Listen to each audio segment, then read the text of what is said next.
자, 올해 초 조기 은퇴한 54세 남성입니다. 집을 무리해서라도 구입해야 되는지도 판단이 잘 안 됩니다. 사는 게 맞다고 생각돼요. 지금이라도. 예, 저는 이제 두 가지의 방법이 있다고 생각하는데,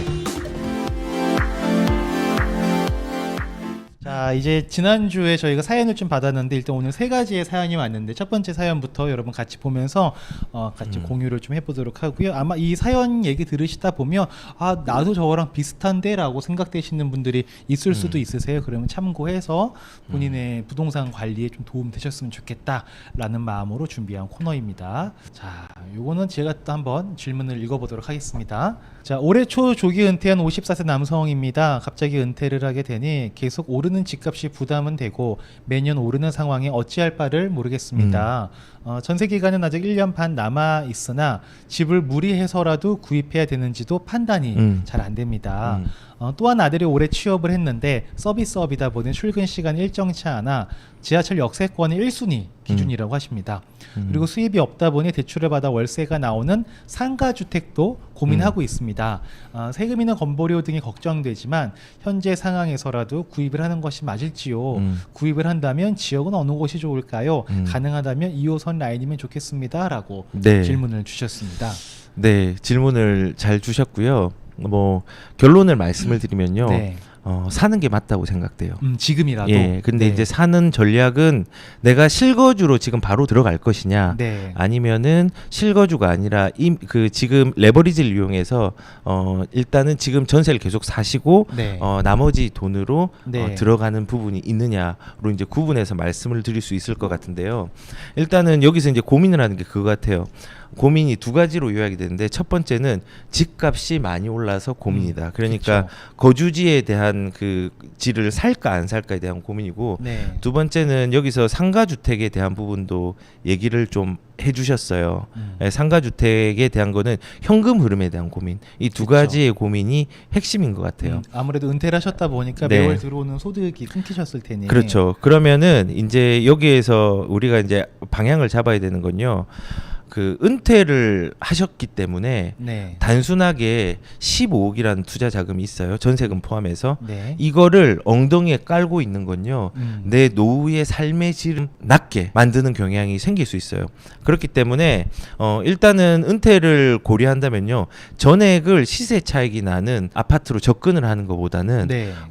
이제 현금 흐름을 원활하게 할 수 있는 유동성을 확보를 하는 네. 게 네. 동시에 이루어져야 되는 게 지금 은퇴자예요. 그래서 네. 15억 투자하면은 뭐 15억 중에서 전세 빼고 11억 투자하면은 뭐 강남권에 투자할 수 있죠. 네. 근데 이제 그것보다는 현금 흐름도 고려를 하는 게 네. 지금 현실적인 방안이고, 물론 만약에 이 54세인데 은퇴를 안 하셨거나 아니면은 20대 분이 30대 분이 이 정도 규모로 간다고 하면은 조금 달라요. 현금 흐름 없이 네. 그냥 부동산으로 갈 수 있는 그쵸. 거예요. 소득이 네. 들어오는 건 있을 테니까. 그렇죠. 그러니까는 이제 방향은 그렇게 잡아야 되고요.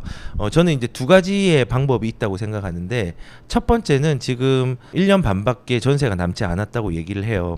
그러면은 계약갱식 청구권을 한번 써서 쓸 수 있다면 쓰고 2년을 더 보류하고 더 살고 전세로 네. 투자금이 그러면은 한 6, 7억 정도로 세를 안고 한 개를 사고, 네네. 그리고 나머지 돈에 대해서는 현금 순환을 할 수 있는 거. 네. 그러니까는 요약하자면 전세금이 한 5억 정도로 그냥 이제 올라갈 수 있으니까 계약갱신 네네. 청구 쓰면은, 그리고 투자금을 한 7억 부동산을 가는 걸, 그리고 현금 순환을 3, 네. 4억 정도로 한다고 하면은 이제 현금 순환 구조도 만들 수 있는 거고 그쵸. 하니까 방향은 그거예요. 전세금 5억 네. 처음에, 네. 투자금 7억, 그다음에 현금 순환 3억.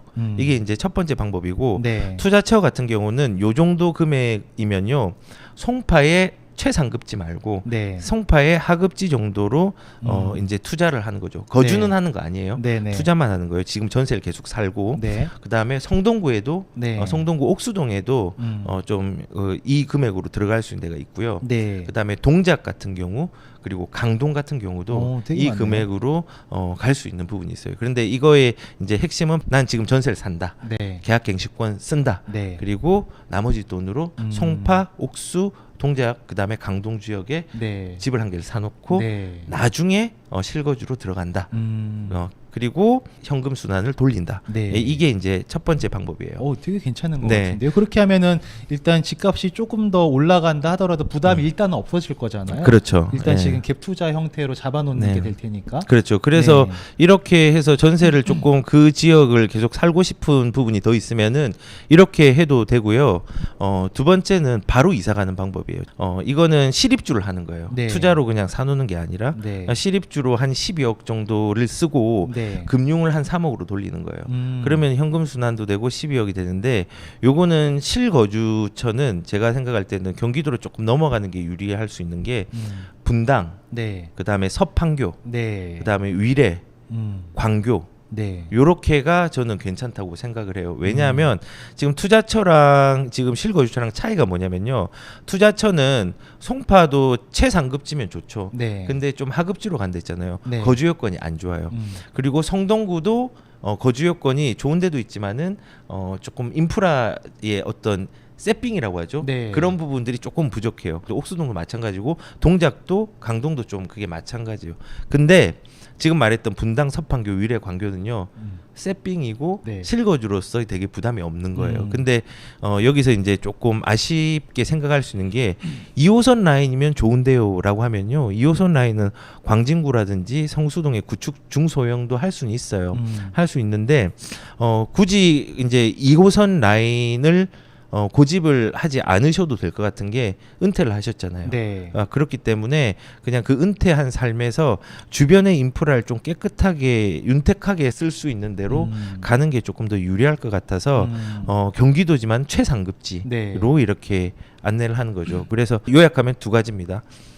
계약갱신 청구권 쓰고 투자 한 6억 7억 정도, 그다음에 현금 순환 한 3억 정도. 그리고 두 번째는 실거주 입주로 네. 12억 쓰고 금융으로 3억 쓰는 거 네. 하고 위치는 아까 말한 것처럼 뭐 그렇게 네. 여러 번 얘기했으니까 마무리를 좋습니다. 자, 두 예. 번째 질문은 이렇게 한번 정리를 해보고요.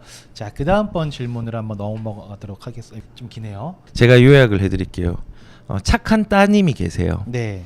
그 착한 따님은 아버지랑 되게 친해요. 네. 그런데 결혼을 하게 되었네요. 네. 그래서 그 예비 남편의 직장이 천안 쪽에 있는데 네. 그 천안하고 자기가 지금 이제 아버지랑의 그 위치 네. 평내 5평에 계시거든요. 네. 거기에 중간 지점에 수원 쪽에 네. 신혼집에 터를 마련할 예정이래요. 음. 자, 여기까지가 이제 전제고, 그런데 아버님과 가까이 왔다 갔다 할 수 있는 어떤 기회적 부동산을 네. 구매를 하고 싶은데 그 위치 선정에 있어서 그 용인의 죽전동 네. 그다음에 동탄을 고민을 하고 계세요. 왜냐하면 그 죽전하고 동탄은 친척과 지인이 있는 곳이기 때문에 적적하지 않게 하기 위해서. 그렇죠. 자, 그러면은 여기에 뭐 죽전이나 신갈이나 아니면 동탄 중심지에 가격대가 안 맞는 것 같은데 맞는 데를 찾아서 갈 수 있는지 없는지를 네. 저한테 물어봤어요. 되게 네. 짧게 요약을 잘했죠. 네. 네. 그리고 요게 이제 결론은 투자금은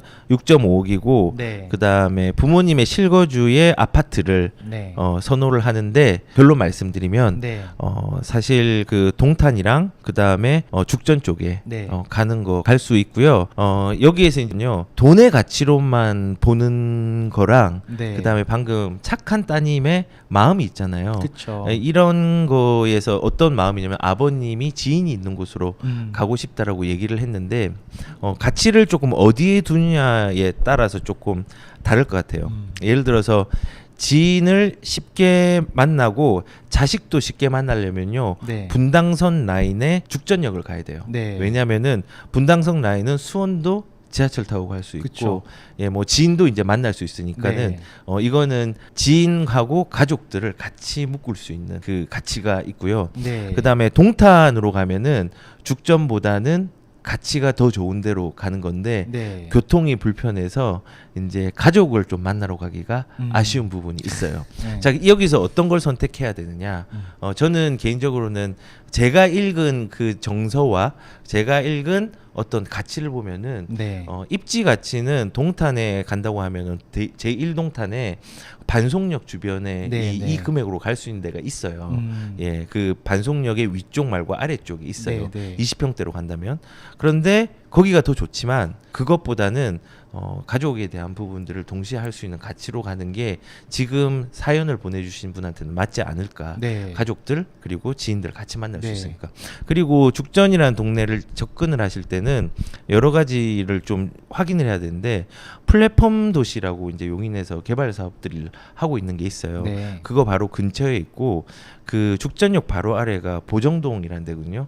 거기는 카페 거리랑 그 다음에 학원가들이 되게 이렇게 많이 되어 있어요. 그래서 나쁘지 네. 않고 물건을 접근할 때 두 가지를 가면 되는데 역에 가까운 데를 가거나 아니면은 용적률이 작은 아파트 150 미만짜리가 있어요.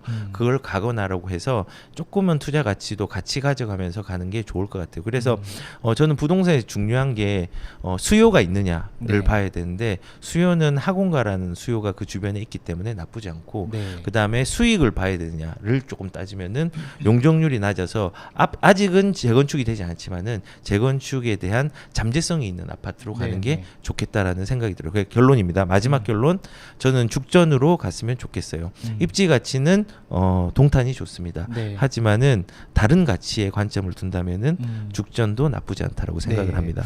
항상 이 부동산 모든 이제 재테크도 정답이 없겠지만 없습니다. 특히나 예. 부동산 같은 경우엔 나의 가치가 어디에 더 포커스가 맞습니다. 되어 있느냐에 따라서 의사 결정을 하게 되는 것 같아요. 그렇죠. 그리고 저는 그 부동산을 단순하게 돈을 버는 수단으로만 생각을 하지 않거든요. 네. 그 내가 거주를 하느냐, 그다음 투자를 하느냐에 따라서 전략이 달라지는 거고, 네. 내가 투자의 성향이 공격적이냐, 아니면 방어적이냐, 안정적이냐에 따라서 그 투자의 또 전략들이 또 달라져요. 네. 재정이 뭐 10억이냐, 5억이냐, 1억이냐 달라지는 거예요. 그래서 지금 같은 포인트는 저는 가족과의 관계를 생각을 되게 많이 하는 사연으로 맞아요. 이렇게 적으셨어요. 그래서 그 가치를 뭐 경제적인 관점이 아니라 네. 어떤 정서적인 관점에서 조금 접근을 했다고 네. 저는 생각이 들어요. 네, 좋습니다. 네. 자, 일단 소장님 너무 좋은 말씀 해주셔서 감사하고요. 계속 이렇게 좋은 네. 답변 주셔서 너무나 감사합니다. 네. 그리고 뭐 여기 있는 답변을 좀 마저 읽어볼까요? 여기 고사리님께서 내년에 아들이 결혼을 하는데 네. 주택 문제가 가장 큽니다. 변동이 심한 주택 정책으로 구매 시기가 애매합니다. 2, 3년 후에는 지금보다 주택 가격이 안정화될까요? 지금 집 사면 안 된다는 공포가 있는 이유는요. 첫 번째는 하락이 올까, 지금이 꼭지점일까에 대한 생각이에요. 그렇죠. 그리고 두 번째는 금리가 올라가고 있다라는 부분이고요. 네. 그래서 이제 뭐 금리가 올라가면 당연히 대출에 대한 부담이 있으니까 이거를 좀 집을 처분을 해가지고 할 수 있는 여지가 있다는 건데 개인적으로는 금리 같은 경우는 자주 얘기를 했어요. 미국의 국채 이제 금리가 인상이 된 거고 네. 장기 국채 인상으로 이제 주담대에 대한 영향이 있는 거고 단기 같은 경우는 신용대출 같은 경우는 단기 국채에 이제 영향을 받아요. 그거는 아직까지는 낮아요. 근데 결론적으로는 명목적으로 보면은 금리가 올라갑니다. 네. 명확합니다. 음. 명확한데 그 명목 금리는 실질 금리랑 다른 거거든요. 그렇죠. 예, 실질 금리는 명목 금리에서 마이너스 인플레이션을 해가지고 진짜 올라갔냐를 확인하는 거예요. 그렇죠. 근데 지금의 인플레이션은요, 그 명목 금리를 초월해서 가고 네. 있어요. 그러면 실질 금리는 마이너스라는 거예요. 그렇기 때문에 그 금리에 대한 부분들은 대처할 수 있는 방법들이 여러 가지가 있거든요. 뭐 물론 이게 공포스러워서 내어놓는 사람도 있지만은 요 시기가 조금 지나가면은 조금 안정화가 될 수 있는 부분이 있다는 거고, 그리고 2, 3년 뒤에 집값이 내려간다. 네. 내려간다. 2, 3년 뒤에 집값 내려갈지 않나요? 저는 모릅니다. 결론은 모르지만 확실히 알 수 있는 건 하락은 옵니다. 근데 이렇게 오는 거예요. 지금 10억이고 어떤 혹자는 2024년, 2025년 공급 물량이 있으면 떨어질 거다. 뭐 떨어질 수 있겠죠. 공급이 폭탄이 쏟아지면은. 그러면은 이렇게 되는 거예요. 2020년도에 10억이에요. 근데 2025년도에 15억이 됐어요. 근데 하락이 왔어요. 근데 하락은 상승보다 항상 짧게 와요. 네. 그리고 그 하락은 옛날 가격으로 회귀하는 게 아니라 부동산에 정확하게 알아야 되는 성격은요, 하방 경직성이에요. 떨어지려고 하는 부분들이 더 힘들게 네. 눌러지는 거예요. 그렇기 때문에 15억짜리가 한 13억 되겠죠. 자, 그러면 10억에 샀는데 3년, 4년, 5년이 지나서 13억이 되었어요. 네. 손해가 볼까요? 손해 보지 않을까요? 손해가 보는 게 아니고요. 두 번째, 하락을 기다린다라는 부분들이 그때 산다는 사람들이 가장 안 좋은 상황을 만드는 거예요. 왜냐하면 상승보다 더 무서운 게 하락이에요. 네. 그렇기 때문에 하락에 살 수 있는 용기는 더 많이 필요해요. 지금 시장보다. 네. 그래서 그걸 기다리지 말라는 거고 차라리 지금 이렇게 기다리고 이거를 실거주 목적으로 거시적으로 바라본다면요. 실질적으로 떨어지고 올라가고가 문제가 안 돼요. 그렇죠. 5년 10년을 가지고 가 보세요. 그러면 반드시 지금 사는 것보다는 더 비싸게 돼요. 다만 사람들이 공포를 느끼는 이유는 그거예요. 지금 가격이 내가 처음 보는 가격이에요. 맞아요. 항상 처음 보는 가격. 근데 과거를 되돌아보세요. 네. 과거에도 그 당시의 가격이 처음 보는 가격이에요. 그때도 그랬죠. 그렇죠. 네. 근데 뒤돌아보면은 그 가격대 살 걸라는 후회를 하는 거거든요. 그래서 금리가 지금 조금은 올라갔지만은 돈이 많이 풀린 시장에서 인플레이션은 불가피해요. 아직까지는 불가피하기 때문에 그거를 대응하는 수단으로 화폐 가치를 대응한다는 개념으로 꼭 사셔야 되고 무서운 숫자지만은 앞으로 더 무서운 숫자가 돼서 지금 이 신고가로 나오는 무서운 숫자가 나중에 보면은 이때는 아무것도 아니네 라는 생각이 들 거예요. 그래서 옛날의 10억과 지금의 10억은 다른 것처럼 그런 화폐 가치에 대한 부분들을 하락하는 걸 대응하는 게 합리적이지 가만히 기다리는 게 가장 안 좋은 선택. 맞아요.